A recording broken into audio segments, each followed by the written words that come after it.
Mari kita bersama-sama merenungkan Ibrani pasal 11 ayat 36 dengan tema kehormatan di balik hinaan. Demikianlah firman Tuhan. Ada pula yang diejek dan didera, bahkan yang dibelenggu dan dipenjarakan. Saudara, tidak semua luka dalam peperangan iman berakibat fatal, tetapi ada banyak luka yang harus dibawa setiap hari. Sementara beberapa pahlawan iman menghadapi kemartiran yang cepat dan final, banyak yang lainnya dipanggil untuk menjalani sebuah penderitaan yang lebih lambat dan menyakitkan.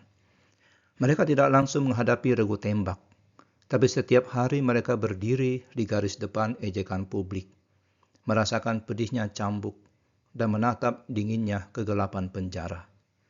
Penulis Ibrani menunjukkan kepada kita bahwa iman yang bertahan dalam perang gesekan ini sama heroiknya dengan iman yang menghadapi pertempuran terbuka yang mematikan. Pertama, diejek dan didera. Penulis menggabungkan siksaan psikologis dan siksaan fisik. Ejekan adalah senjata yang dirancang untuk mempermalukan, merendahkan martabat, dan mengisolasi seseorang dari komunitasnya. Nabi Yeremia adalah contoh utama. Ia meratap, "Aku menjadi tertawaan sepanjang hari, semua orang mengolok-olok aku," kata Yeremia. Untuk bertahan dari penghinaan publik yang seperti ini, dibutuhkan iman yang lebih peduli pada persetujuan Tuhan daripada persetujuan manusia. Di samping ejekan ada deraan, cambukan fisik yang brutal untuk menimbulkan rasa sakit dan mematahkan semangat.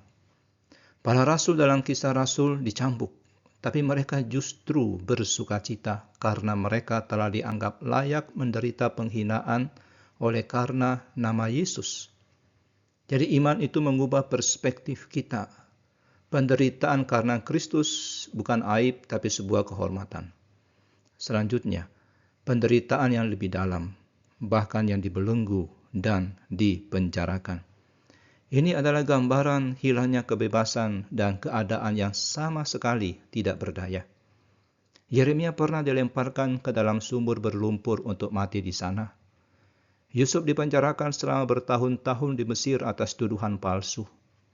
Bertahan dalam penjara dengan iman berarti percaya pada kedaulatan Tuhan, bahkan ketika kita dilupakan oleh dunia. Iman seperti inilah yang membuat Paulus dan Silas bisa bernyanyi di dalam penjara. Iman percaya bahwa tembok penjara dan rantai besi tidak dapat memisahkan kita dari kasih dan hadirat Tuhan. Saudara penulis Ibrani mencatat semua ini untuk memberikan kekuatan kepada para pembacanya saat itu dan juga kita saat ini. Ia ingin mengatakan penderitaanmu bukan hal yang baru. Rasa sakit dan penghinaan yang saudara alami bukan tanda bahwa saudara berada di jalan yang salah. Sebaliknya itu adalah tanda pengenal yang menyatukan saudara dengan barisan panjang para nabi dan hamba Tuhan yang setia. Penderitaan ketika dijalani dengan iman bukan sebuah tragedi yang harus dihindari, tapi sebuah panggilan yang harus dijalani dengan keyakinan pada upah kekal yang telah Tuhan sediakan. Mari kita berdoa. Tuhan Yesus, Engkau sendiri mengalami ejekan, deraan, dan penolakan. Saat kami menghadapi penghinaan atau ketidakadilan karena nama-Mu, tolong kami untuk tidak putus asa. Beri kami kekuatan untuk menanggungnya dengan iman, mengetahui bahwa kami sedang berjalan di jejak-Mu. Ajari kami untuk melihat penderitaan bukan sebagai aib, tapi sebagai suatu kehormatan untuk mengambil bagian dalam penderitaan-Mu. Kuatkan iman kami, ya Tuhan. Amin.